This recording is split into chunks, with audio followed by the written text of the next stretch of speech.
Welcome to the What Do You Do With Your 24 podcast. From 24 Attire, I am Ty Rickstrew, and my guest today is Kacie Edwards. Kacie Edwards is the Chief Marketing Officer for Stephen Enterprises and Brandon Stephen Motors, and part owner in KansasBillboards.com, which has 17 outdoor billboard locations across Wichita. She has spent over $100 million strategically placing advertising in her career and is currently aiming to raise the most money ever for Catholic Charities Queen Bee campaign that benefits local St. Anthony's Family Shelter and Harbor House Domestic Violence Shelter. Welcome to the podcast, Kacie. Hey, Ty. Thanks for having me. That was a mouthful. Yeah, it was. Woo, that was a lot. Boom, boom, boom, boom, boom, boom, boom. Yeah. I did read over it a couple times. Make sure I could just flow and do it smoothly. Thanks for having me today. Yeah, I'm this excited. is exciting. So I always, for some reason, the first couple podcasts I did, I always would start it out by telling a story of something memorable that person has taught me. And there is something that I have for you as well, that through the years of us working together, that's always really stuck out. Anytime we've had a meeting and I've shown up or whatever it might be, that I've also implemented in how I do things. So I just thought it'd be fun to talk about to start things off. Oh, this is exciting. I don't know what you're going to say. I know, right?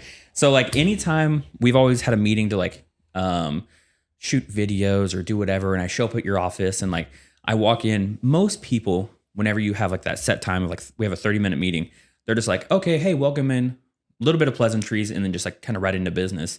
And I've always noticed with you, anytime we've ever met, anytime we've ever had a conversation, there's always almost feels like an endless amount of time of just that initial conversation of just seeing how we're doing, seeing how things are going, and actually genuinely caring about what that person has going on or whatever it might be. And it has never felt rushed. Because I feel a lot of people you'll talk to and be like, hey, how are you doing? Good. Okay, cool. Now let's talk business.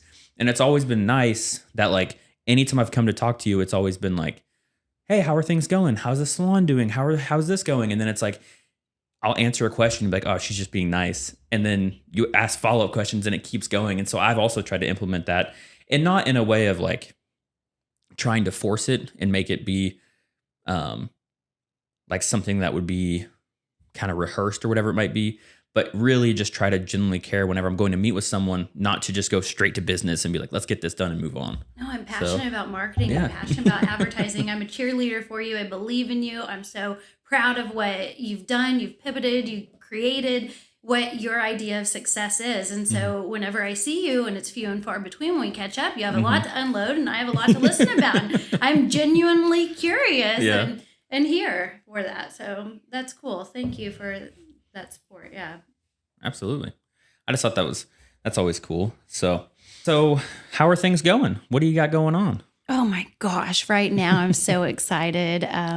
We just kicked off a huge fundraiser for Harbor House and St. Anthony Family Shelter, and it's the first time that I've stepped away from partnering with our businesses to give back locally, and we've done over $1 million locally, given back into the community through Stephen Enterprises, whether it's beds for kids or sponsoring kids for Christmas or donating to local initiatives, Kansas Humane Society, Beauties and Beasts, Habitat for Humanity. The list goes on and on and on and on and on. And so individually as a person, I'm really passionate about these two local shelters, Harbor House and St. Anthony Family Shelter. And they're pretty small and intimate shelters, but they have a 6-week campaign every year that 7 or 8 women get behind, and they go out and they ask their friends and family and the community, hey, support me, which in turn supports these two shelters. And the amount of trauma and crises that the clients are going through in the shelters is just truly humbling. And so we just go out and we spread a positive buzz. It's called Queen Bee, and raise a lot of funds. Up as a bee? I did do that on Monday. Had a little kickoff breakfast, dressed up as a bumblebee. That's the mascot of the campaign, because the body of a bee looks so big, has limitations. Can those wings really raise that bee off the ground? And guess what? It overcomes that, and it does, and it flies, and it's a temporary thing while it's getting rest. And that's kind of what the shelter symbolizes. The average length of stay is around 30 days for St. Anthony Family Shelter and 60 days for Harbor House Domestic Violence Shelter. And then they're back at it, putting processes in place, resources to overcome their obstacles and have a better future. And I'm really passionate about those two shelters. And so right now I'm going to try and break the record of $36,000. Oh, wow. for them. And so far we have $32,000 raised. Wow. And we have a few weeks left, 5 weeks left in the campaign. So I'm really excited. I couldn't do it without my team that I work with. I have a great graphic designer and just everyone in my community, family, and support systems, which is also something that hits me really hard when I think about these women and children in the shelters that don't have support systems or anyone to call or a couch to go sleep on or a spare bedroom or food, anything. It gives me goosebumps and chills talking about how absolutely grateful I am for my community. Yeah, absolutely. What does that money go to? Shelter, food, different things. Like when they say they left a home with all of their belongings and clothes and furniture and a car and everything. When they get out of the shelter, maybe they need a new set of kitchen plates and silverware, or bedding, towels. There could be a bus pass because I don't have a car. $50 provides 2 weekly bus passes.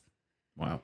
So they can drop their kids off on the bus at their school or daycare and then go to work and then come back home and go to the grocery store. I mean, just such a humbling experience, truly. And Christmas is right around the corner. Can you believe that? We're talking about Christmas. Yep. Yeah. So they have a little pantry for Christmas presents to stock up and ways to earn shelter bucks to get those added up so they can provide a cool Christmas for their kids too. Oh, okay. So it's money that kind of supports just the shelter itself, but then it also helps these women once they're getting out of it as well. I didn't know that. None of it goes to the admin fees though. Yeah. So 100% to the clients in the shelters. Oh, okay. Yeah. Wow, that's great. That's really cool. I'm excited about it. Really. We're going to make a change right here in Wichita for people that need it in our community. And that's what I'm passionate about. Shopping local, supporting local, helping individuals that are in crisis here locally. So, wow, no, that's really cool. Thanks. I mean, I knew about like the Harbor House and stuff, but I had never heard about the fundraising and stuff that they do to be able to directly give back and help out. Yeah, the Queen Bee campaign started in 2017, and it's just grown. On average, the Queen Bees raise about $3,000 to $5,000, and then a couple of years ago, the most that one individual had ever raised was $15,000. And then last year, there were 2 individuals. Lauren Frontram, I think is her last name now. I went to high school with her. Maiden name Sue Song. She raised $31,000, and another lady raised $36,000. Oh, okay. And so it's just growing, and the impetus is getting out there and more resources for these women and children in these shelters. And so then hopefully they can just provide that much more and help that many more people that are in need. And they're actually at capacity. So they partnered with the city and local hotels that if they need safe harbor locations, some hotels actually provide additional rooms and resources. They'll never deny you service. If you know anyone that's experiencing domestic violence, they have a 24-hour hotline you can call, and they will send a cab right then and there to pick you up, get you out of harm's way, and provide resources. Even though they are at capacity, they're still a resource. Yeah, we'll get you in a hotel room or something like that. Yeah. Wow, that's incredible. I did not know about the 24/7 hotline and the cab and all that right then. Wow. So taking a step back a little bit, let's talk a little bit about how did you get started in, because you said that you're not doing it with the company that you work with and stuff. You're kind of doing it for you. What do you do on a daily basis? Oh my goodness. Well, I'm Chief Marketing Officer for Stephen Enterprises, and that primarily focuses on the automotive business here in town. All of the Eddie's dealerships, Subaru of Wichita, Supercar Guys, Brandon Stephen Motors as a whole. And so that's a large chunk of my day. Media buying, creative, brand strategy, CRM management, training, rules, processes, follow-up, phone recordings, IVR, websites, social media, anything that has to do with those. We have a steakhouse too, Success Steakhouse. Their social media looks so good. I agree. Thank you for helping with that. Yeah. So we have that. We have a billboard company, ksbillboards.com, here in town locally, Wichita billboards that are digital all over the city. Basically, any main artery to and from the city, we have a board on, and you can reach 1.5 million impressions a week. Wow. That's pretty fun. We have California stores as well, automotive stores out there, and I help a little bit here and there on those with any marketing needs. But I'm just a resource for the owner, Brandon Steven. Anything that he needs, or general managers, creative ideas, concepts, media placement, websites, sales. I'm here to help make the business grow. Okay. That's awesome. How'd you get into that?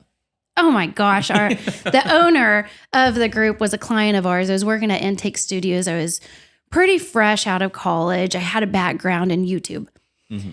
Videos. Loved videos. So I was working at Intake Studios. I was a producer there. We had a local reality TV show, which was on YouTube and then also aired on TV here in the market. And was coming up with creative ideas for scripts, what would happen behind the scene. And Brandon was a client of ours. And after a little bit of, it was probably a year and a half, he comes into my office.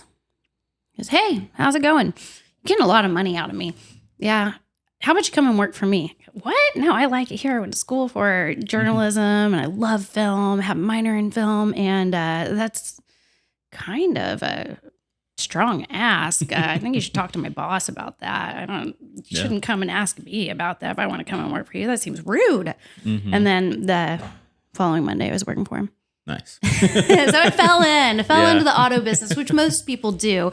No one really grows up saying, "I want to sell cars," unless it's your dad was in or a family member was in or anything. But I fell into the auto business 12 years ago, and it's been a wild ride ever since. The old Eddie's Toyota building, I don't know if you remember that. It was, it's just crazy over the past few years how much just doubled up. New buildings, new here, California, this and that. So did you start out as being his CMO, or did you start? No. I was like, did you just go right into it, or what? I got hired on for YouTube and social media. And so he really believed in the power of social media from the get-go. And that was my sole job, was just to do social media and come up with cool concepts, ideas, engaging the salespeople, telling their story, humanizing them. They're out there selling a product. The product. You're there to buy the product. You like the Toyota or whatever it may be. Yeah. But really, there's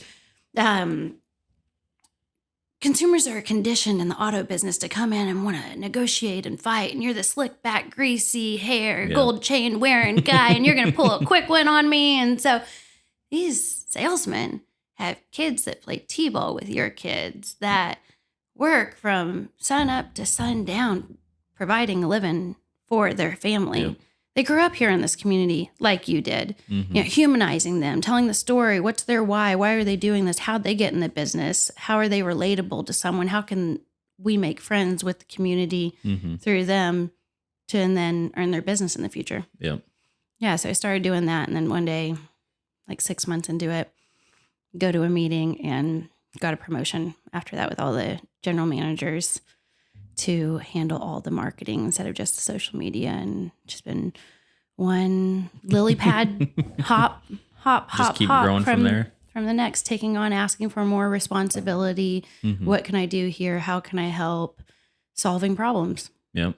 Yeah. That's awesome. And so you do a lot more than just like digital marketing too, then. It's just anything you can really think of. Yes. Whether it's AI, link trees in the back of a CRM, if then this, follow up of how softwares respond to a consumer's needs. Yep. Haven't reached out in 30 days. Yeah. Rules. Following into call lists or texting lists, campaign lists, previous ownership. If there's a new model that comes out, like the Avalon is sunsetting, but the new Toyota Crown's coming out, pulling all of that data from past drivers of Avalon and remarketing them. The list goes on and on. How can I help the businesses succeed, and what can I do today to sell a car or help the business grow?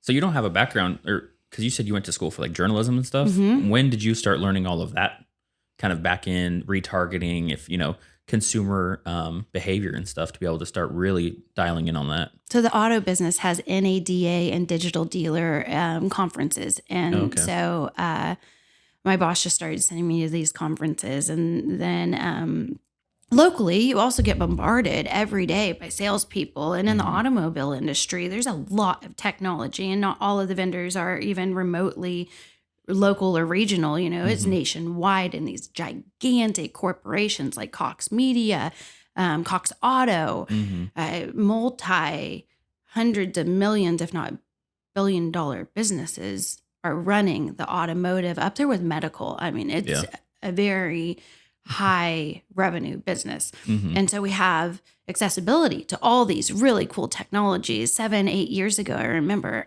put this pixel on the back end of the website, and I can tell you before they even submit a lead, they open this email, and now they're looking at this, which is super scary to all consumers listening. But when it comes to marketing, we have that data. Yeah. I sent them an email. They opened it. They started out on a Tundra. Now they're over here on a Tacoma, and then they jumped over to a Wrangler. But I can see all that behavior on the back end of the website without them ever even submitting a lead. Yep. Pretty cool.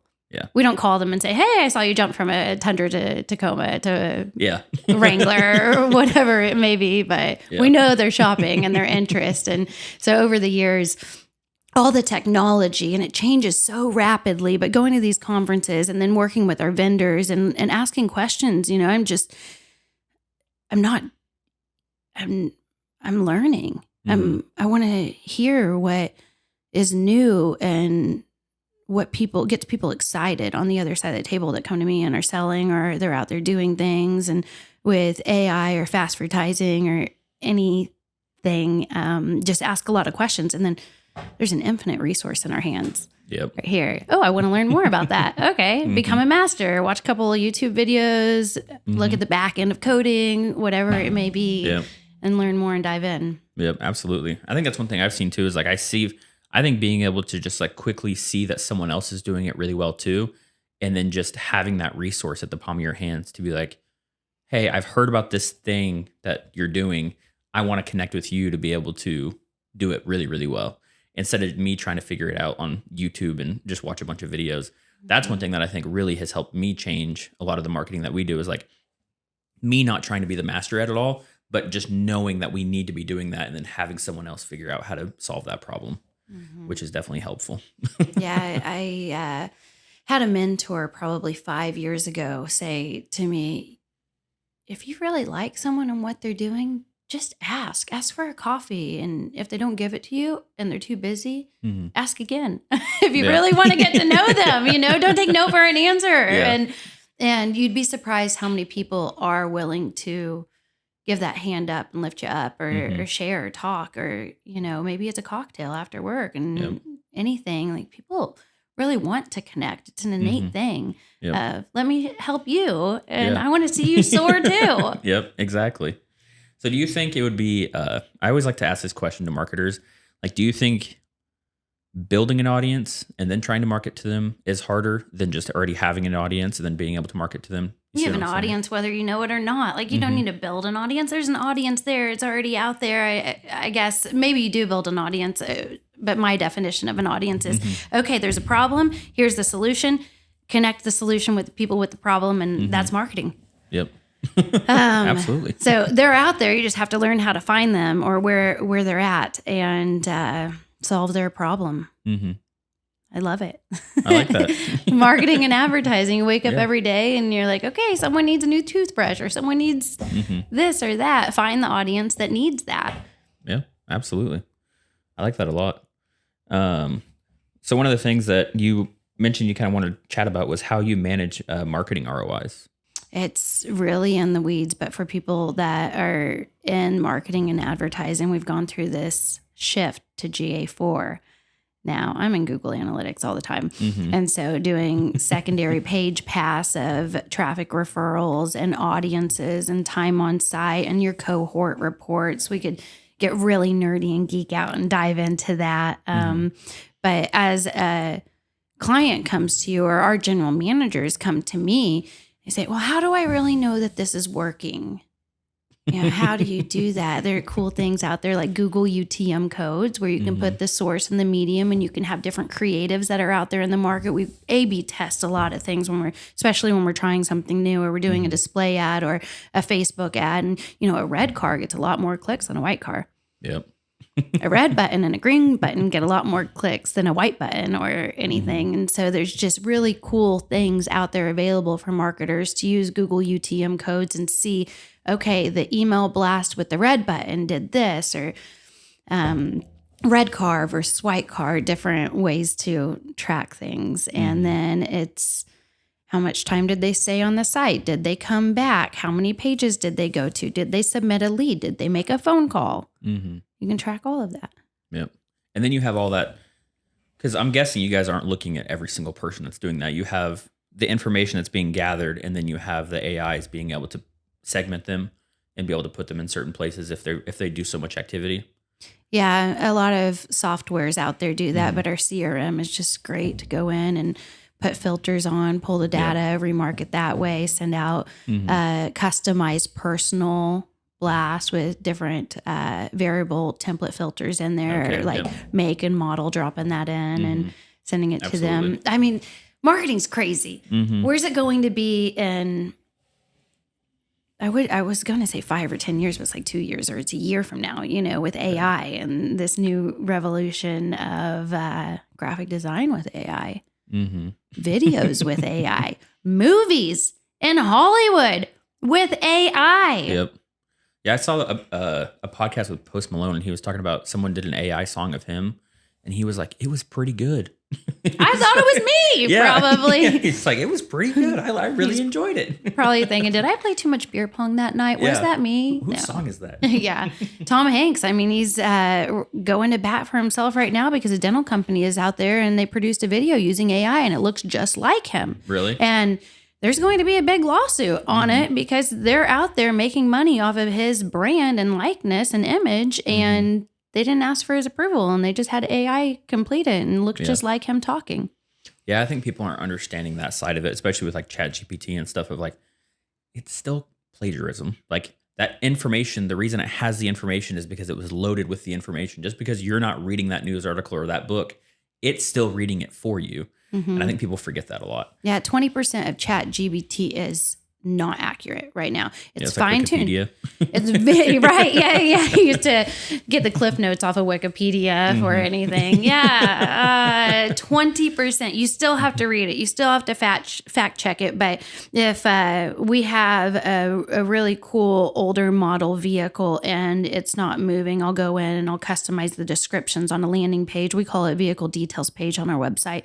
And so we have an 86 Land Rover Defender, and we've had it for a while, and it has all these extra add-ons of Lamborghini interior and roof rack and customized to the nines. And going, what was it well known for? What records did it break? What badges of honor does it have out there? What are the cool things that may take us hours to research? Well, you can have in the palm of your hands right there, and see the accolades of a vehicle and safety awards and benefits really quickly. So I think that's cool.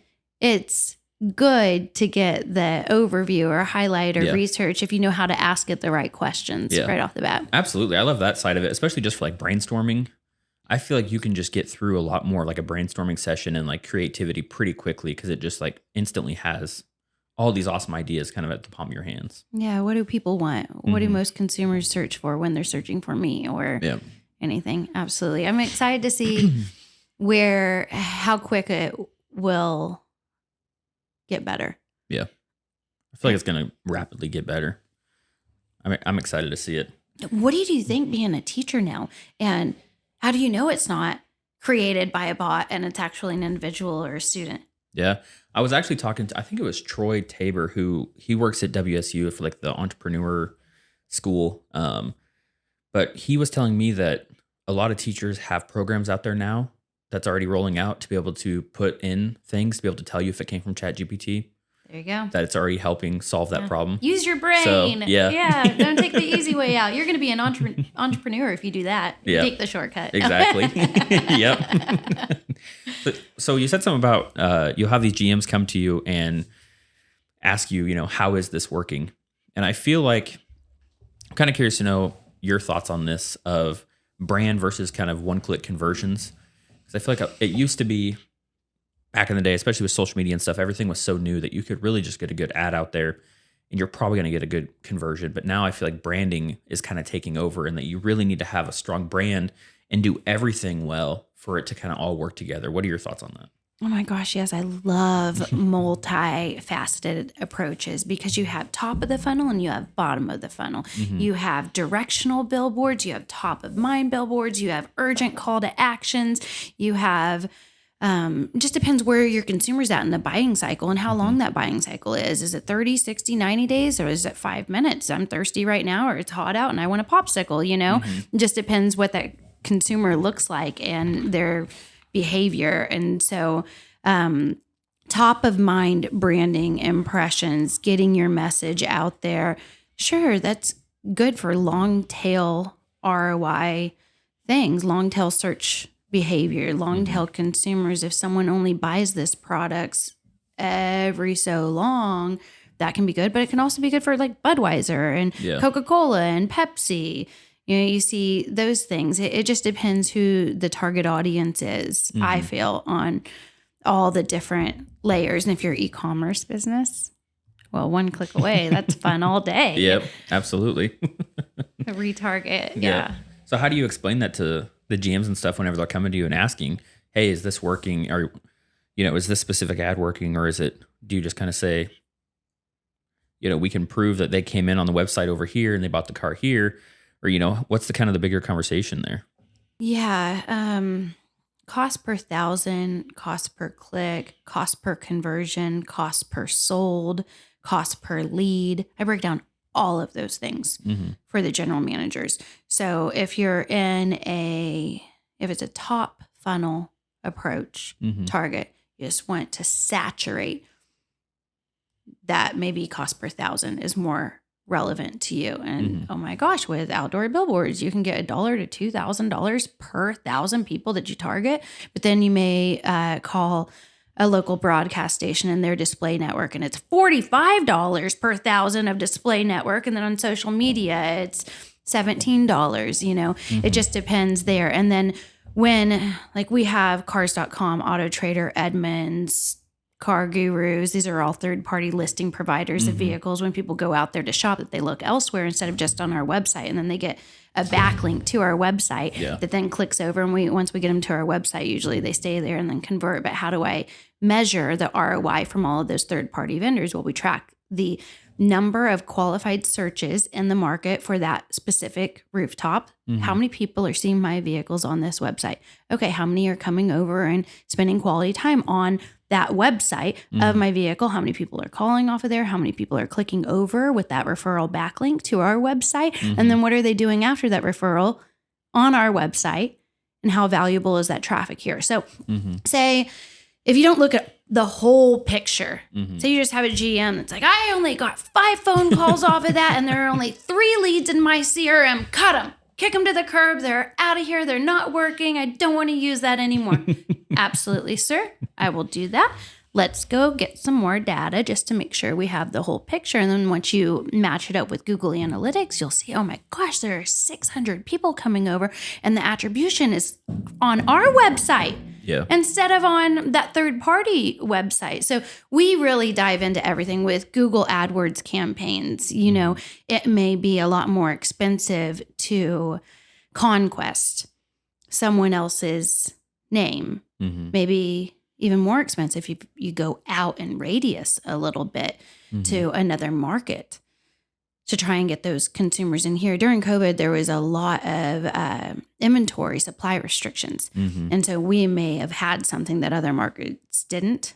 And so if someone was being pushed off at another market, well, they could come to us and we would have it because we had that inventory in stock. But holistic approach of depending on what medium it is, how much it costs, what's the cost per lead, what's the cost per conversion, how much qualified traffic is on the site, are they coming back after they leave? There's just lots of data there. And then I can put it in front of them. And if they make a decision that it's always their decision. They make a decision that I'm not passionate about or I don't agree with based on the numbers, and I didn't do a good job of explaining the numbers. So I need to provide them with more data. Dive in a little bit. And if they're like, oh, I'm just not making any gross off of these customers, or it costs me more here than it does to sell the car. You know, so they're paying $5,000 a month. They sell 2 cars off of it, and they're only making $500 a car. Well, that's not a good investment there. And I get it. Okay, let's reinvest this money somewhere else. It makes more sense to you. Yeah, absolutely. No, I like that a lot. So if you, I always like to ask people that, because I was on the podcast with another marketer that did, have you heard of the Lines Not Sheep brand? No, but I love it. Sounds like I need to know them. Yeah, if you hear like the Lines Not Sheep and Sean, it's like a very, I guess it's kind of what it sounds like with the brand. It's very like pro-America, very patriotic type brand. Well, I had his CMO on, and I think they spend, I forgot what he said, millions a year in advertising. And I always asked him, I'm like, so you have all this money to spend in advertising. You have a really good audience to spend that money on. If you had to scale back, and it was cool because he is starting a brand new company from scratch. And I think he invested like 10 grand into it initially. So my question is like, if you only had 10 grand to spend on a new company that was launching, what would you put, like, what do you think the most important part of that brand would be? What kind of company is it? E-commerce. I mean, you do backlink clicks all day, or social media partnerships, and getting out there with people that have that audience already established, and, you know, get your conversions, get more money, and then work on your brand. But stack your bills first and get it converting quickly.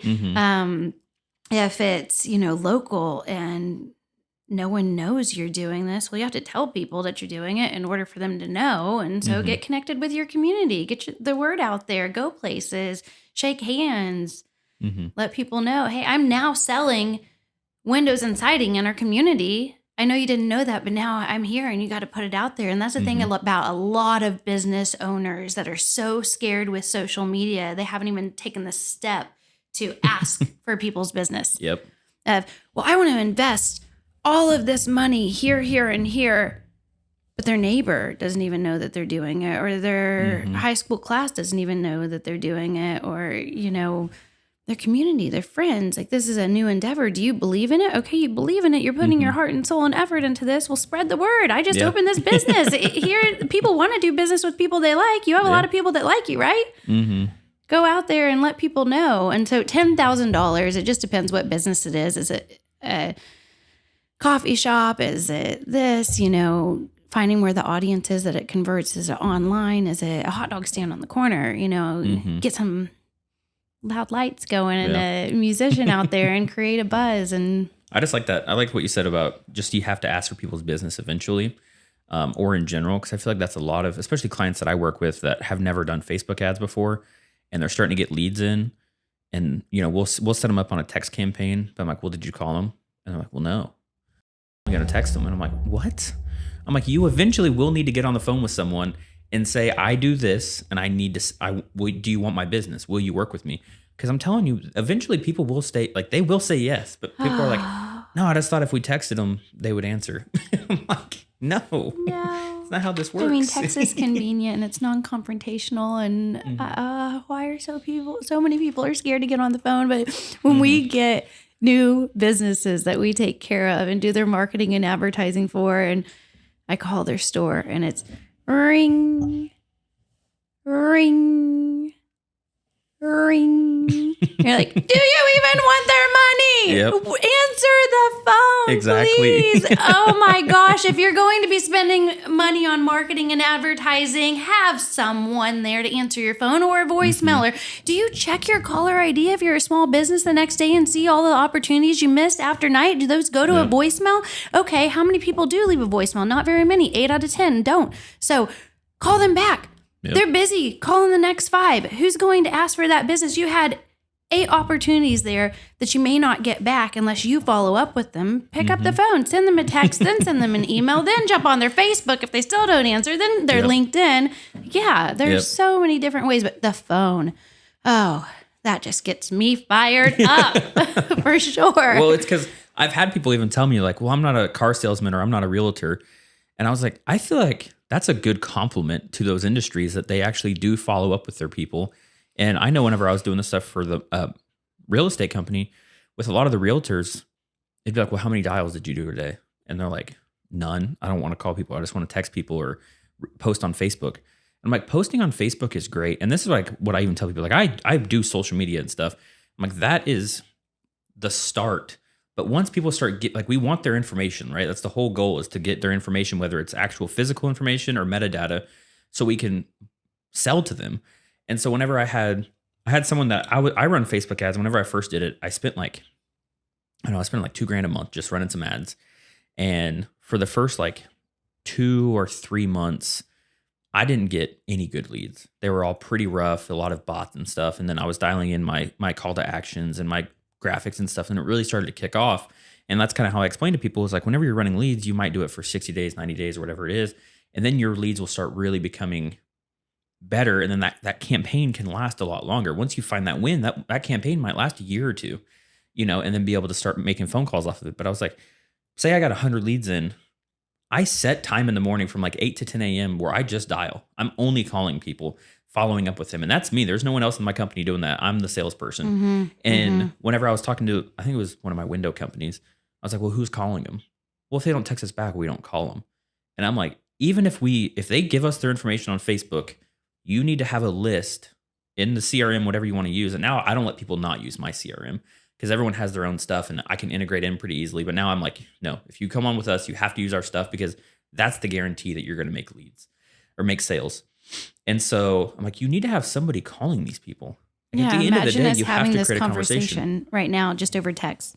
Yeah. That'd be boring. I wouldn't understand what you're feeling and the passion and everything. So when a salesperson is reaching out just over text, and that's easy to ignore, or people are busy, they get distracted, the other phone rings, the boss asks for this, your child screams, news comes on, whatever it may be, and they forget about it, and out of sight, out of mind, moving down the road. But on the phone, overcoming objections, there's not much time to curate a response over email. You can sit there all day. You can go back and you can actually get to know, what is the objection here that I do need to overcome? Is it price? Is it time? Is it, what is it? I love that too. Because I've told people, I'm like, well, do you do any like training on overcoming objections? They're like, well, if they want it, they're just going to buy it. I'm like, sometimes people don't have all the information to know. Like, this isn't what it always looks like. You're not always just going to have the person that's like, oh yeah, I want this. Like, that's great. But eventually, like, they just need the more information to be able to make the right decision. And so overcoming objections, I don't think, is forcing them into a sale. It's just giving them all the information that they want to make sure to make the right decision. But too many people, I feel like, are like, well, if I overcome the objections, they didn't really want it anyway. Like, this is a sales position. Like, this complacent, is just part of satisfied, sales. comfortable. But no, absolutely. I love that though. That's cool. So being the CMO, I'm sure you hire a bunch of people and you have at your team. What do you kind of look for whenever you're hiring people? I haven't hired anyone for a long time. We have a really good team. Knocking on wood right now. I think it's all about likability and coachability, and eager to learn, eager to win. I look for people that are excited, innately competitive, have that drive, but most of all, just a good person that you want to spend your day with. You don't want to come into the office and be like, oh gosh, there's Tanya again. She's going to have coffee on her shirt and it's going to have ruined her whole day. Everyone steer clear of Tanya. She's like, just good quality people that you enjoy being around, that are excited, that are consistent, reliable, quality, and eager to learn, eager to win. I think winning is huge. Having, athletes with that competitive drive and spirit, adaptable, just humble hearts. When we bring, depending on what the role is, hiring to that role, but when we bring people on, in sales, you overcome a lot of no's. And is someone going to turn around, put their tail between their legs and walk off? Or can they come back and say, okay, all right, I hear what you're saying there. So you have a big bill this month, but next month, how do they react to being told no? And so sometimes in an interview, say, hey, Ty, nice to meet you. Okay, we're going to do a little exercise here. We're going to draw a house today. Ask me some questions, draw a house. What question would you ask? I don't know. How many windows do you want? 4. Okay, Okay. here's a pen and paper. And at the end of it, it goes through and they come back and they draw this really pretty house and it's cool and it has a mailbox and a sun above and clouds in the sky. And I'm like, oh, that's not the house I was looking for. And you're like, well, I thought it was really pretty. This stinks. Oh my gosh, what does she want? It's like, ask any questions that you may need. And after like 3 times, you see how they react and constructive criticism and everything. And it ends up being a birdhouse at the end of it. But over like 3 times going back and forth, what questions do they ask? How comfortable are they overcoming? Like, oh, that's not the house I was looking for. Do they just get more quiet, or are they up for the challenge? Do they lean in a little bit? Do they grab a different color? You know, how are they brainstorming through that? And different personalities react different. Mm-hmm. So an accountant may just take their ball and go home, you know, and sales, you know, we may ask you to go out and go fill up a car with a tank of gas. And while you're there, shoot a selfie video with someone and see if they can do that and be back in 15 minutes, because you may need to make a friend and put yourself out there for social media content in the future. Hey, can I interview you real quick? I'm trying to get a job around the corner and I just want to talk to you about something like your car right here. What kind of car do you drive and what is most important about it to you? Is it fuel efficient or this and that? And so then, you know, okay, they can, it's a little wild, it's a little zany, but at the end of the day, they come back and we know that when they come and they sit down and they wanted to go on social media, they have the ability to do it. Yeah. That's awesome. Just That's really fun. hiring is like you're meeting a new best friend. Yeah. You're going to spend more time with them than you do with your family for the most part. It's so important, incredibly important to be really, really super picky on who you allow into your team, into your house. That's the truth. Yeah. Yeah, I didn't learn it the easy way the first few times. You get some negative Nellies in there and then wipe out the whole ship like a tsunami. And I still don't have it figured out. You know, life's a learning game, and just treating people right, getting to know them, what makes them tick, what are they focused on, what are their goals, what does success look like to them? Are they going to be someone that's comfortable? Yeah. I feel like with a lot of those exercises you're talking about, it also helps get past the being able to just say the right thing. Because I feel like so many people, you can just like look at their social media or look at kind of how they post or how they treat others whenever they're walking around. But then you can really see what their work ethic and stuff is like once you've started working with them. But those exercises, it's almost like you can really get in and kind of learn who they are before they even get started. I recently took a disc test. Yeah. What were you? Fun. High I? Yep. I'm a high I with, what is it? Like a little bit of Driver? S and a little bit. It like, because I did one for like work and one for home. And I guess at home I have like more of a D personality. And then at work I'm like mainly I with a little bit of D and S. And then my C is not super high. Believe it or not. Off the charts on D, like bullheaded, Really? unbelievable. High I too. But then I get home at the end of the day, I'm like, sure, whatever goes. Whatever. Really? Yeah, okay. We're going to have pancakes for dinner. I do not care. Let's just have fun. Yeah. Walk in the door, put the phone down, have fun. That's for funny. Sure. Yeah, because whenever I'm at home, I'm more of like I just like things. Like I don't get home and just kick my shoes wherever. I put them where they go. Yeah. And like the person that was doing the test and stuff, he was like, and he was even more like trained in it and stuff. And he was like going over it with me. And he was like telling me exactly what my personality was. And it was, like, I met the guy that day and it was the weirdest like exercise I've ever been through, just for someone to be like, yeah, whenever you're at work, this is kind of how you are. And as a boss, this is kind of how you are. But whenever you get home, this is exactly what you are. And you're really easygoing and you're pretty relaxed. But whenever you have a moment, you have a line in the sand. And once that line's crossed, your patience is at absolute zero. And I'm like, that's exactly who I am. Wow. Like I'm a very just like pretty relaxed. Don't really get amped up too easily. But it's like whenever I have my line in the sand, like if people like want to ask questions like how to get something done as a team and stuff, I'm super relaxed and chill. But if they want to like keep pushing it and like, or if they get rude or disrespectful or something like that, my patience just drops and I'm just like, let's just do it. Let's just get it done. Yeah. And he was telling me that. I'm like, this is weird. Do you have cameras somewhere? Are you tapped into my house? Like, how it was did really you look weird. at my social media? And there was like 30 of us in this class. And then there was just like 5 of us that he pulled off. and like went over our test with us. That's cool. So you got behind special treatment. And yeah. Well, he was like, there's just apparently the way he did it was like, I just know you, like I can tell your guys' charts really well.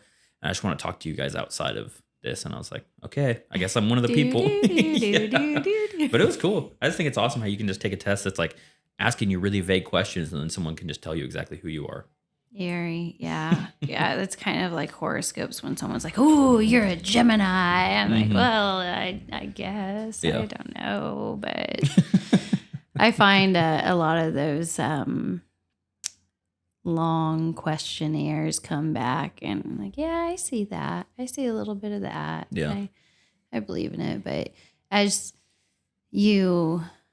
I've grown older, I feel like some of those traits are changing in different chapters. And, you know, when I was younger, it was just sun up to sundown, burn at both ends, glorified not sleeping. Hustle culture. Woo!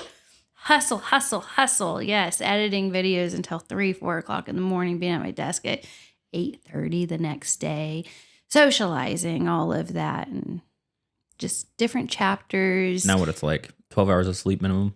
I wish I would look a whole lot cuter today.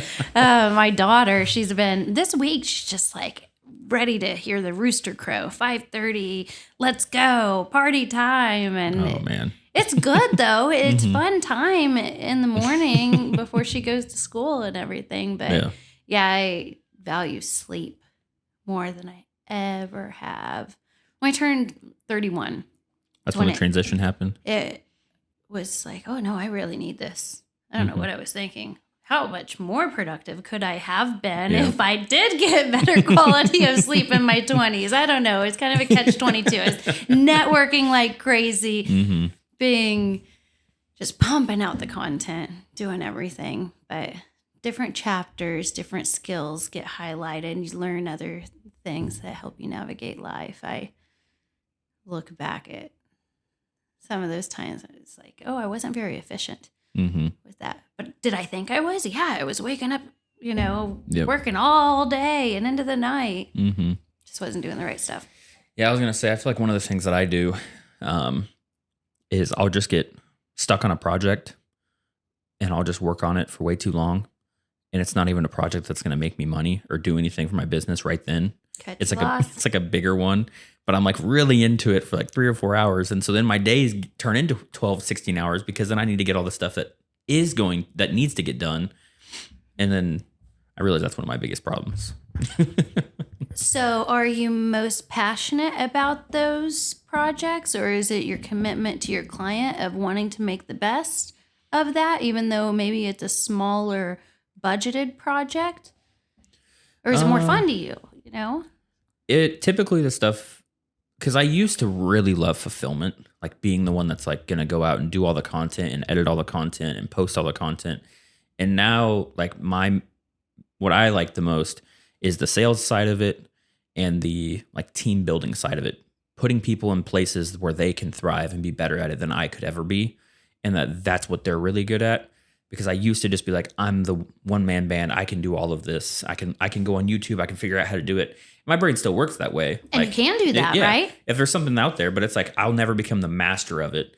And so I've really found that if you just put someone in the place of like, that's what they really want to be good at, then your product and what it actually looks like goes through the roof, And so I'm still trying to figure out how to get out of fulfillment completely. I don't know if I'll ever be there to where like I'm not going and shooting the content because it's like, oh, well, obviously being a videographer and photographer is my background. That's where like I really like, but getting almost out of that and figuring out how to build a company and not work in the company is what I'm trying to do. But obviously Wild Wolf, we just hit our 1 year of this of doing the rebrand and all that, which is awesome. Yeah. Majority of businesses don't make it a year. Yeah. I'm not a statistic. Yeah.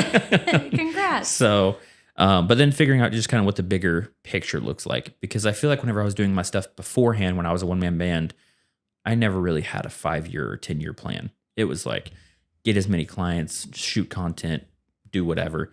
But there was never really a bigger picture there. And now I feel like there's a bigger picture of, do I want to build this thing so I can sell it? Do I, what does it actually look like long-term? Whatever it is. And so doing that is really fun, but kind of being the guy sitting behind a computer editing for 3 to 4 hours is not my thing anymore. Doesn't bring you joy. Nope. Doesn't meet your goals. Yep. Your version of success. And then doing, my clothing brand 24 Attire, which is like what this is, the podcast is kind of for, and just talking to people. I really enjoy that. Bad day to be a beer. Yep, exactly. I love that shirt. It's fun. So, doing that and then just being able to connect with people on like the podcast and stuff. This is really I really enjoy doing this, but obviously that doesn't move the needle in my marketing business, which is what kind of funds and pays for everything that I want to do. Yeah. Because that's where, so it's a double-edged sword, I guess. It's an investment to connect with more people and more people talking about you. And I in no way, shape, or form enjoy being here. Like, I've been sweating all day. Didn't know that this is going to be on camera. Don't look my cutest, but that's okay.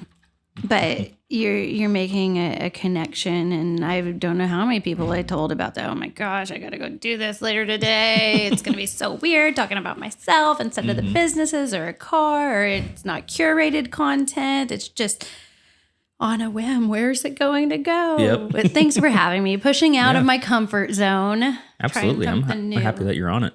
Yeah. I still remember. I feel like I've asked you to be on camera before for Eddie's stuff, and you were like, no, I don't really want to do that. And I think like a year or two later, then I saw you with your red blazer on, the leader of Eddie, of Toyota. Yeah, we had a general manager come in from Atlanta, Georgia, and he goes, "You're going to be the face of Eddie's." And I was like, "You should ask my boss. You're not the boss." And then the next week, I was the face of Eddie's. All right, sign me up. I am. Here we go. If you think it will help, I'll give it my all, and we'll see. And it just kind of stuck in my career. That just happened. It seems like yesterday, but it's probably been 5 years, 6 years ago that started being in the TV commercials. And so many people ask me, "Oh man, that must be a really cush job. So you like shoot a TV commercial and then that's your job for the month? Like you just show up, look pretty, and read the camera?"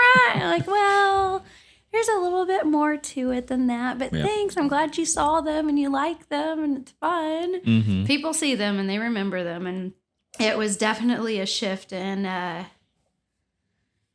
how I felt about my job of doing that, because I didn't like the way that people were coming at me. And it was a compliment when they came to me and they meant good. Yeah. Oh my gosh, you're doing the commercials. But it really just on the inside diminished everything that I felt was moving the businesses forward. Yep. And actually helping with the bottom line. yeah, the nitty gritty stuff on the back end. Yep. It's been fun. Yeah. So back in those early days of doing social media, no, I want to be behind the camera. When I went to school, I actually wanted to be a news anchor. And the first job that I applied for here in Wichita was to be, do you remember or the Where's Shane segment with KWCH? There's Where's Shane? And I went in before he got hired to this market, and they were looking for a host of it. And it's like, I really want that job. I've had this YouTube show for several years now. I think that would be so much fun. And I didn't get the job. And then I called them back. I said, "Are you sure? I really want it." "No, I'm sorry. We hired Miss Kansas for the job and she got it and she's no longer working there." And then it turned into Where's Shane? And it's funny, like how your life unfolds, and maybe you do get a rejection and you jump from one thing to another. 254 wasn't that long ago. And the wild wolf is here, and it's just that pivot and jump and what excites you and where are we going next. You talk to a lot of entrepreneurs and what drives them. They have 18 things going on, 25 things going on. You can do it all if it's inside of you and you're insatiable and you don't want to do just one thing. Yep. Absolutely. Yeah. It's crazy. To look back 5 years ago and think how much has changed in that short period of time. Where do you see yourself in 5 years? I don't know. I mean, I have an idea, but I don't really know. I want to see, I want to have a really good team with Wild Wolf. I want to figure out our lead gen. I also want to figure out what our offer really is, because I'm all over the place. Because whenever we first did it, I really wanted to, so like when it comes to Wild Wolf digital marketing, we have a different array of services that we offer. And so we have some people that we're just doing a service. That's the whole transaction. We run Facebook ads. You're the Facebook ads client, and that's it. And we don't really talk to them a whole bunch. They're integrated with our system, but we get them leads, they make money, and then that's pretty much it. Like they kind of know us for that. And then obviously we have more personal connection with other clients that we do things with. But then I have a package where I'm like the CMO, like a fractional CMO for like Supplement Giant. And so I do everything for them. We built their transformation challenge where basically people sign up for a challenge. If you win the challenge, you get $1,000 cash.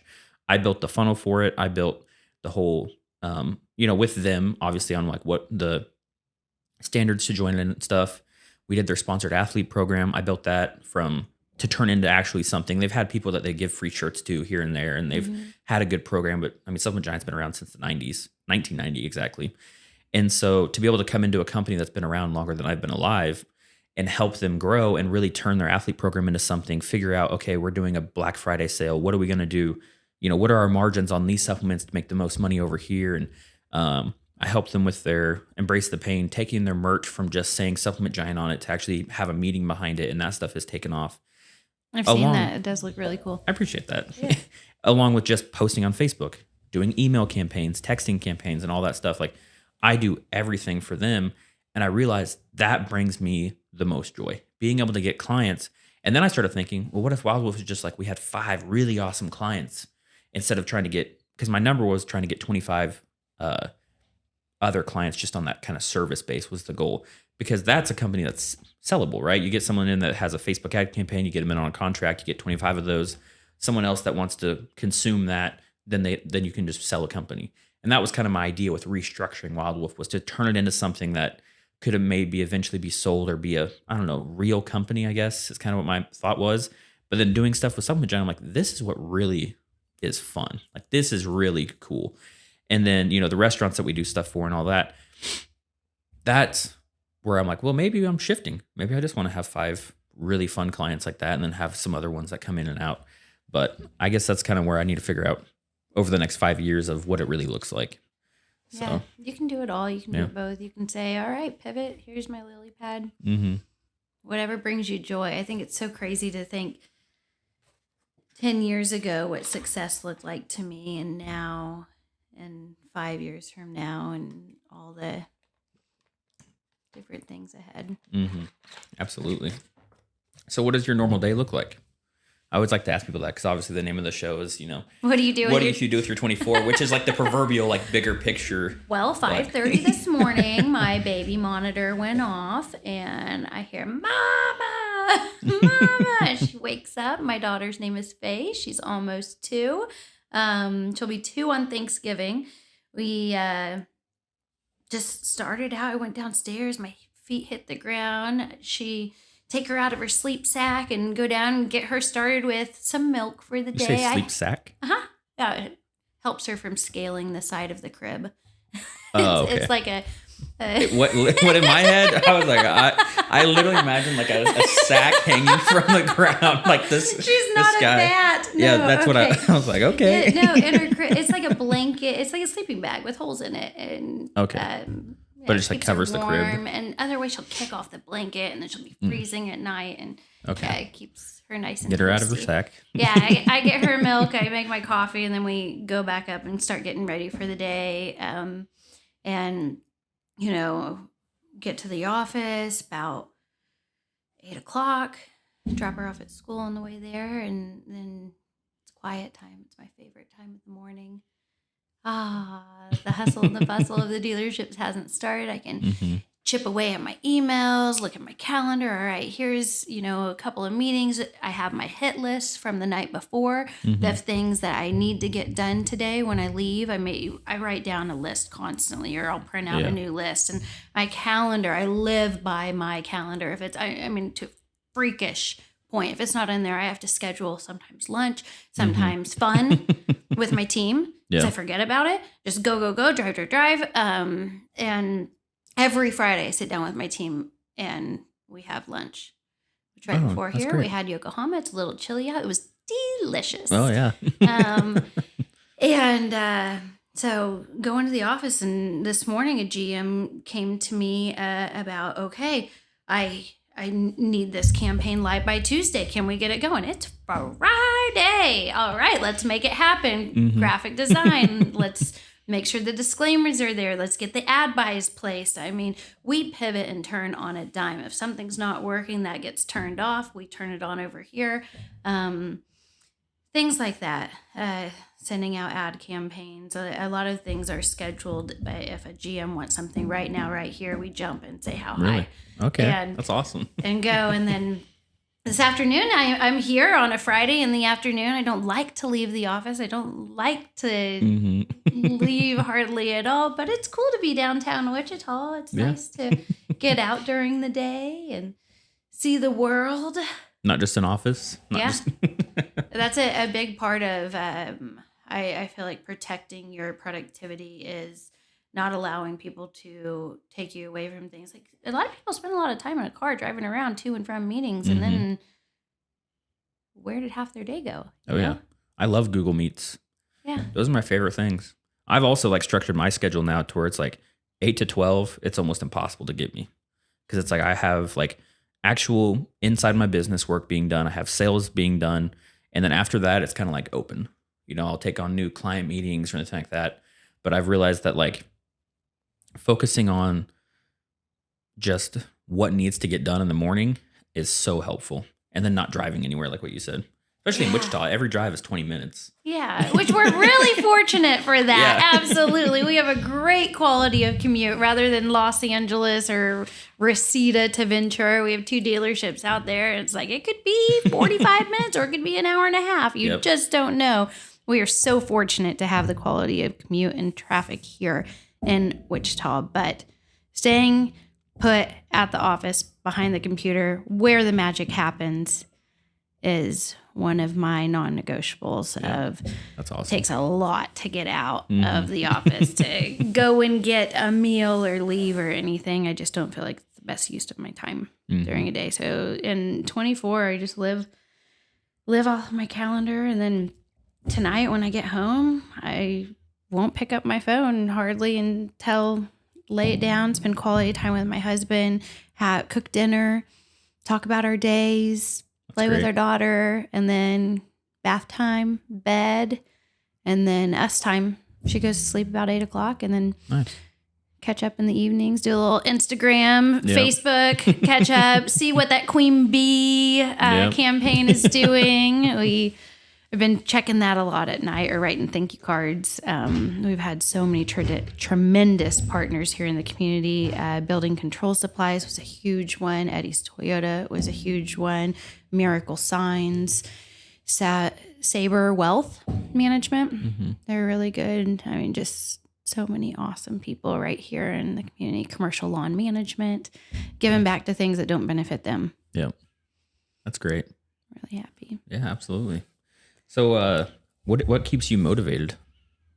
Oh man, it's my desires, my joy, what motivates me. It's just innate, like wake up with fire and want to do better. And like it could be a double-edged sword though, because there's imposter syndrome out there. Like, oh my gosh, you're not that good at this. You got to get better. And what motivates me is being happy.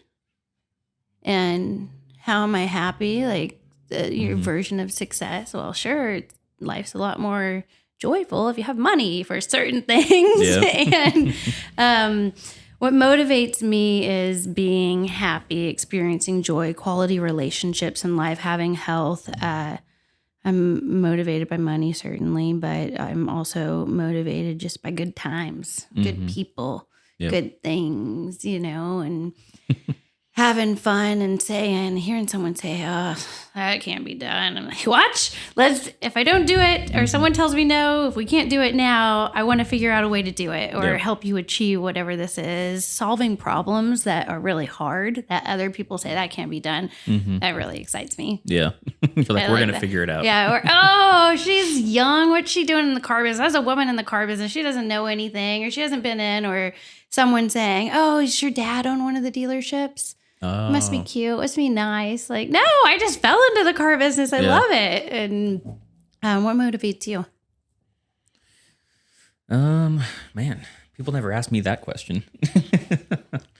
I don't know. I feel like I'm pretty similar. Like I think it's just something inside me that just wants to be better every day. And constantly just keep going and moving. I would say same for me. Money's a big motivator, wanting to provide for a family and just build something I'm proud of. But I've also just never really wanted to work for, like, it's almost impossible to get me to work for something that I don't believe in. And so just doing things that I believe in, being able to help other businesses grow and stuff with knowledge that I have, I think is really rewarding.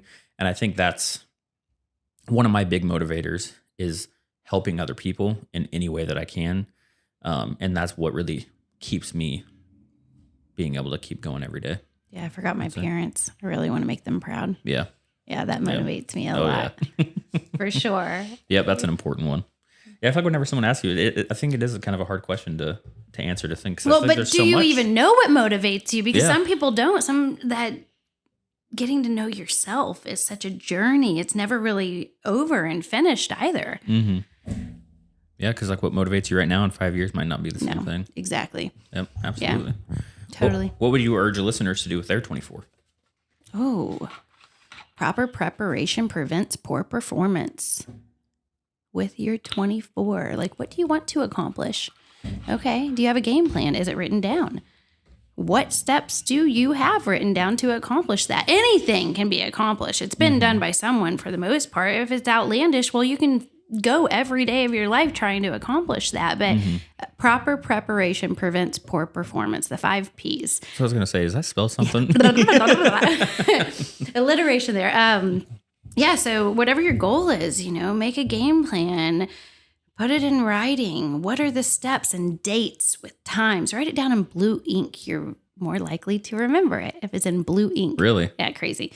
Interesting. Google that.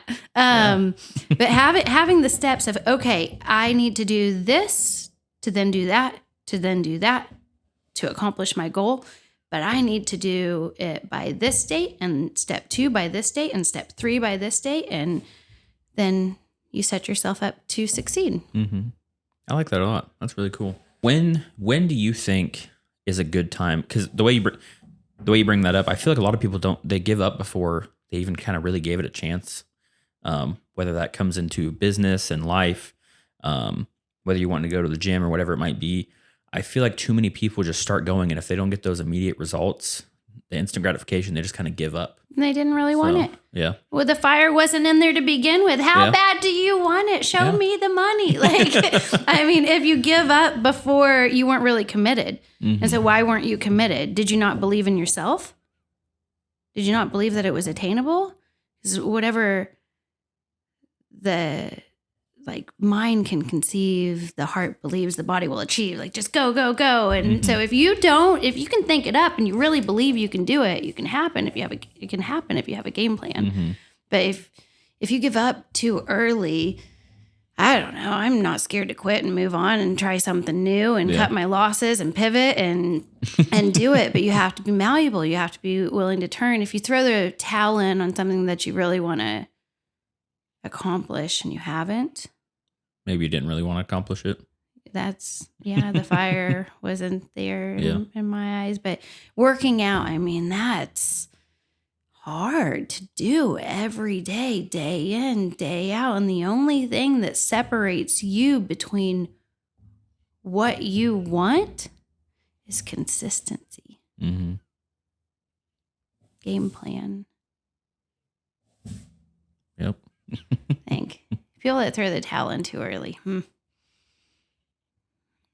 don't know. I like your answer. I like that a lot. I think that's true. That's how I feel. Maybe about you just didn't want it. I'm trying to think about something I threw the towel in too early. Maybe a past boyfriend, but that was probably great because I love my husband. Worked out. Yeah. Oh, I was going to ask you, what does the next 5 years look like for you? Oh man, I really want another baby right now. So that's my chapter that I'm in. Yeah. Business wise, oh man, just shut down one of my businesses in the last year. So probably need to get something else going. Yeah.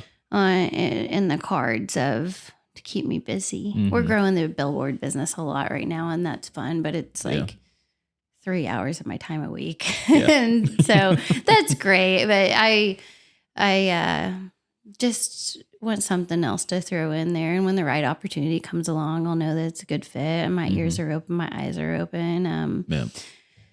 Maury and I hope to grow our family. And my boss is just, he buys businesses like I buy shoes. So who knows what's going to happen in my full-time job there of what's next. I imagine he'll grow a lot out in California, and we'll be there to help them with their clients right here from Wichita, Kansas. And I don't know if I'm allowed to ask you this, but like, what's it like being around someone like that? Because I've always thought that's kind of incredible that you get to work so closely with someone that is building an empire. I mean, you know what I mean? Because that's really, from my point of view, that's really what... $1 billion club? Yeah. He's a billionaire now. Whoa. Oh, really? I think so. I don't know. I haven't really asked him, but I keep imagine. track of those Google trends and everything. You know, what is your net worth? Reputation management, and that's part of my job for the company. So, I was very, very, very fortunate to have him walk into my office at Intake Studios and say, "You're coming to work for me." He's an insatiable person when it comes to more and more and more and more, and drive and go and get what you want. You don't ask, you don't get. If that person tells you no, you're not asking the right person. Yeah. Who else there will listen to you, you know? And I mean, he has been such a great mentor to me in my life. Being around him, I don't know. He has probably 5, 10 people within the company that have been there since I joined the team or before. And all of us have just watched from, Brandon Stephen Motors days, Eddie's Toyota, Subaru of Wichita, Supercar guys, Ford of Augusta went up to Kansas City, Eddie's Mazda. I mean, just one thing, and it piles on, 19 dealerships, 60 plus health clubs, hockey teams, a restaurant. We're getting ready to open up this club out in California called Gravitas Club, a private members only in the one and only zip code 90210 of Beverly Hills. Nice. Pretty cool for a Kansas guy, right? Yeah, that's cool. Huge, massive building, more of a concierge restaurant than it is a club or a nightclub or anything like that. But still really fun. He's just inspiring of putting the processes into place. I have so much to be thankful for of watching and learning from him and how to handle a bad day. The light switch theory. All right. That person rubbed you the wrong way. Don't let it impact the rest of your day. Light switch it. Turn it on, turn it off. Head on with the day. So many great things that I've learned from him. To be around him is just ask as many questions as I can. Keep on, how can I make this, how can I knock that off the list? I'll take care of that. Okay, I'll let you know when it's done. I've always had the mindset of I don't really care what seat I'm in as long as I'm bringing value. I just want to help out. Yeah, that's awesome. Yeah, I just know, I guess I have two thoughts here. One, I remember the first time I met a millionaire, let alone, I don't know if I've ever met a billionaire, to be honest. Maybe I have. I used to work on TV shows. Is Shaq a billionaire? Maybe. I don't know. Jack. Shaq. Oh, Shaq? Shaquille O'Neal. Yeah. I don't know. Let's Google it. Okay, right. Keep on going. I'll Google Pull it. it up, Jamie. Joe Rogan podcast. But Shaq owns I learned that he owns $400 million. No, really? From March 2023. But I didn't really. It's crazy. Met him. So you did meet him? Yeah. He's is he really, he wouldn't be able to fit in this room, right? No. He's huge. And I met him. So whenever I was working on Treehouse Masters, I met him whenever I was also at that time was almost 300 pounds, if not 300 pounds. Wait, did he have a treehouse built for himself? Yeah. We built one on the show. It was a poker room. It wasn't Here we have a 13-foot tree house and a 100-foot tree. Yeah, exactly. The whole joke was the door that we put up there was like a 20-foot door. It was like it belonged on a dungeon. Like it was huge, and it was a poker room for him. So there's just like one big poker room in his house in Atlanta. But whenever I met him, the one thing is really memorable from him was we had a small crew, and I had came over from Alabama to help with that build.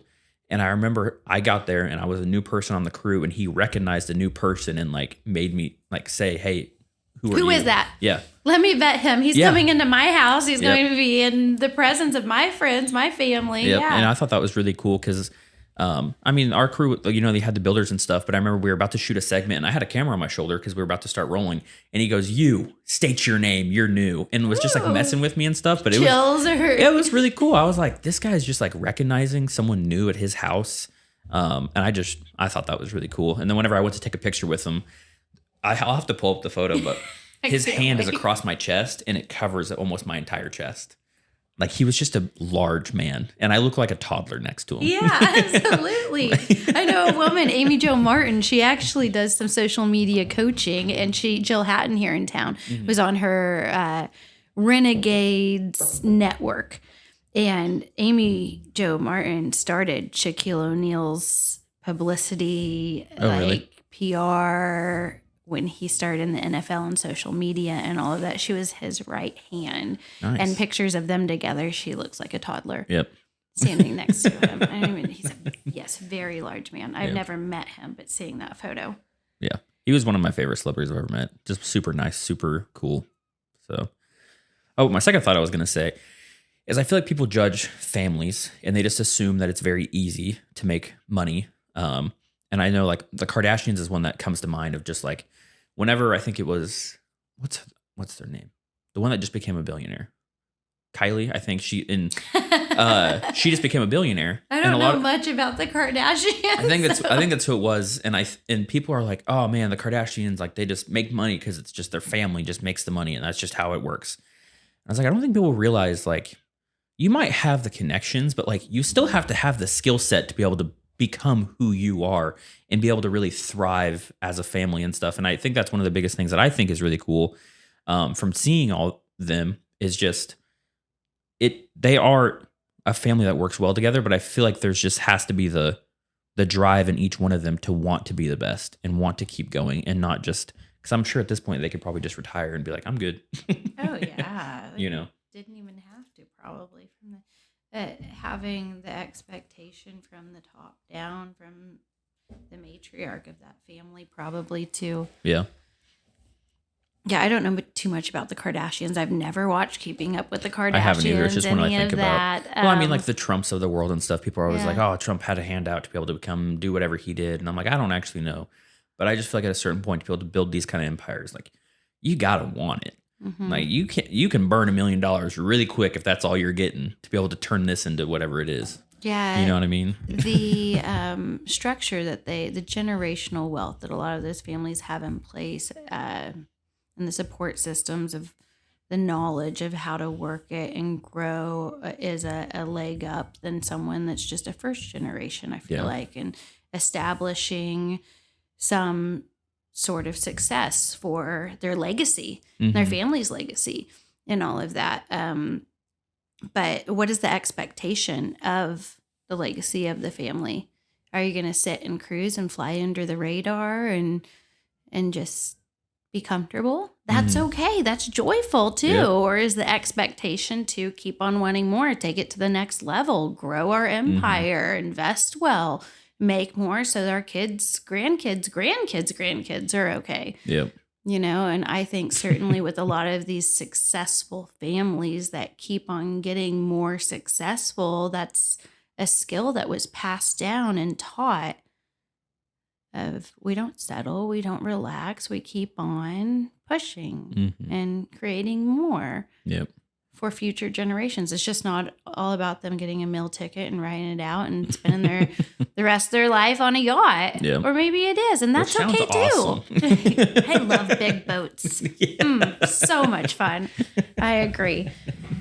I agree. Gosh, that's a crazy thing to think about though. Different families and how we have a mayoral race here coming up and just the things I'm seeing on social media because of nepotism, and it's disgusting. Like, politics are so dirty. Let's dive into that. Oh gosh, I want what's best for Wichita. I am a huge supporter of honor adversaries, and that's what backs our police department here in town. Give to them every year. They have Cuffs versus Axis coming up right around the corner. If you don't know about that, there's still time to buy tickets, get a ringside table. Dallas is coming to town to box our WPD and the fire department. But yeah, I think Wichita, I don't make it down here to downtown much anymore, but I lived in 3 different places down here and saw a shooting right outside of my kitchen window one night, and people running everywhere and blood on the concrete the next morning. Safety is a huge requirement for a community to thrive. Especially whenever you're starting to get a bigger city. Absolutely. Yeah. People feel safe. They'll get out. They'll spend money. They'll appreciate their government and enjoy, have a great quality of life. Yep. So who are you going for? Oh my gosh. I think it's easy. Anyone that knows me, it is so easy to tell. There's only one person that's on the ballot right now that supports our police department. Yeah. Who is that? That's Lily Wu. Okay. Yeah. Yeah. I mean, we all know Whipple doesn't. Yes. You made that pretty clear. Yes. I believe that it's going to get uglier and uglier, and I can't stand it. I think that you focus on what people have done, and that's I don't know. It's a lot to get into. It's a very I'll dive into it. Yes, go. How do you feel about it? What do you think? Obviously, my stepdad is retired from the Wichita Police Department. Knows a lot of people there. My dad retired from Sedgwick County Sheriff, so I just have a lot of law enforcement in my family. So obviously, been in law enforcement. So I'm a big believer in law enforcement, and I think seeing that the actions of a mayor of a city do that, I think just spoke word. Like, you don't need to say anything. It just shows me who you are as a person, kind of getting into the whole just being a good person. However, when it comes into the actual politics of either one of them, no idea, to be completely honest. I worked with Lily at Cake News when I was an intern for 3 months. So that's all I really know about her, is just my short time there at the news station. So I just think working downtown all the time, like I told you, I've seen a shooting. I've seen suspects running from a shooting. I saw just over here the other day a disturbance happening off of a simple fender bender. And I think being able to have a strong support of law enforcement from our mayor is only going to help make the city a better place, mixed in with, I think, everything else that I've heard that she's wanting to do as well. But like I said, I really don't know. I'm not a really big politics type of person anyway. So I don't know a whole lot about it. Yeah, you can't gripe about it unless you vote. So yeah. I will be voting here right around the corner. And I technically live in Derby, so. And would love nothing more than to see the economic impact of a safe community thriving, and with great support of our police department. Yep. Yeah, it's crazy. Elections, we're going to have a presidential election right around the corner. Every year before a presidential election, the stock market falls, things get crazy, people get shaken in their boots, and then it bounces back. Yep. All goes away. Elections are crazy. Could you imagine doing marketing for an election campaign of a president? So no, never. I just get mad that the ad spend goes up whenever elections roll around. But I was talking to someone that is very highly involved in politics that does that type of stuff, and they play dirty. Mm-hmm. Hearing what other people that are running campaigns are doing against the other person, like shutting down websites, running ads, and just like the stuff that they're doing. I didn't realize how much happens in the back end. And this was at a little bit lower. This wasn't presidential. This was at like a lower level. I can only imagine what's happening at a higher level. It's just ignorance is bliss. Yep. Nobody wants to really know. No, with the Cambridge Analytica thing that happened, all the data out there, and divisiveness that can cause you to feel a certain way to oppose one of the candidates. Mm-hmm. Just wild. Or like other countries wanting to get involved to help. Mm-hmm. Like when I was talking to someone that isn't really on Facebook at all, and I was explaining to them that it is proven, people can fact check it or whatever, but it is proven that I believe it was Russia had a Facebook page made to make it look like it was a American news network to post videos of law enforcement getting into shootings or whatever it might be around the George Floyd riots. And all of them were just like showing all of these bad things. And it was literally only to help push a certain agenda. That was the only reason for that page. And whenever you went into it and you went to like created by, it was from Russia. Yeah. And it's just wild what's going on with. Wait, I'm glad I can sleep at night. Yep. And I couldn't imagine that. There was a show on Netflix called like Spy or something. Yeah. And one of it was like a 6-series episode. And one of the episodes was all about not like cyber warfare, but like political warfare like that. And how, I mean, we're involved with it with other countries, absolutely. But just that side of it's just crazy of how we can just use Facebook as a weapon is so wild to me. That's actually a possibility just by posting a video that could go viral. Because nowadays, the whole fact checking thing I think is actually a good thing. Where like when you're reading a headline and then underneath it says this is not real.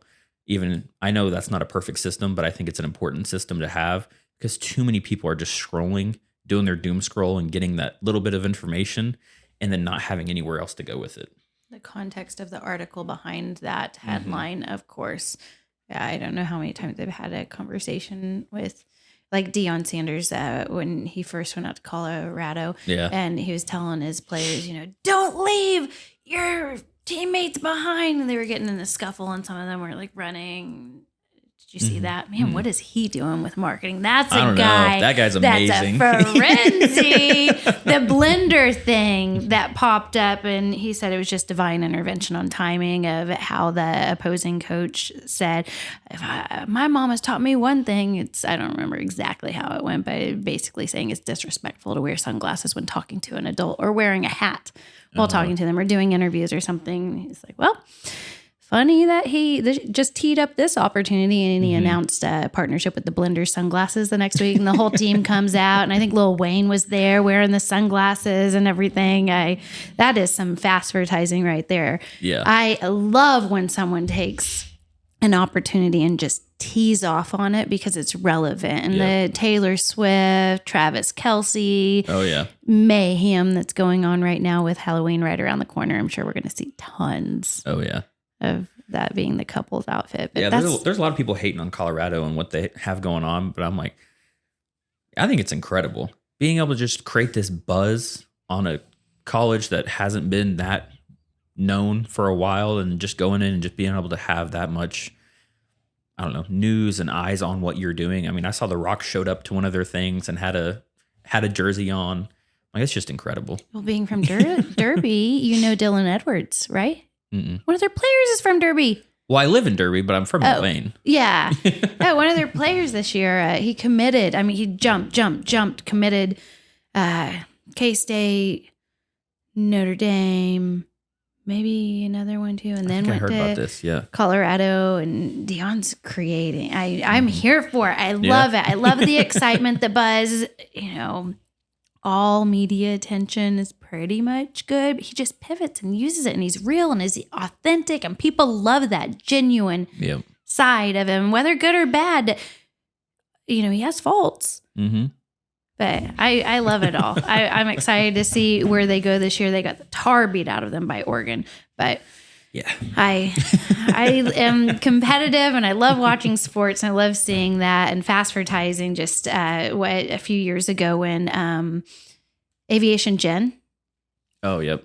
You know that. And they took right after the holidays, there was that Peloton commercial that just got blasted and it had the woman on there and she's like, oh, thank you, honey. I'm not going to be fat anymore. Thanks for buying me a Peloton. And it was like, whoa, women's rights over here. That's not the whole point of being a wife, is to be skinny and this and that. And they took that actress and they put her at a bar like she was having a bad day after all this turmoil from the Peloton treadmill campaign. I did not know about this. Oh man, it was genius. Is it Ryan Reynolds that owns Gen Aviation? Yeah. He's done it several times with a few of his companies. I was going to say, I feel like that's his sense of humor. Oh, it's so golden perfect. Yep. Just pivoting on something that's topical and turning around and making it relatable and running with it. Mm-hmm. The Blenders deal, Aviation Gen, trying to think.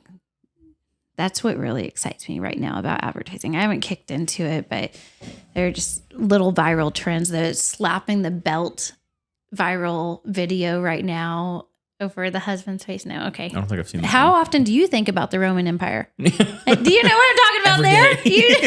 Every day. Yes. That's fun. Okay, now we're getting just off into space. I could do this all day.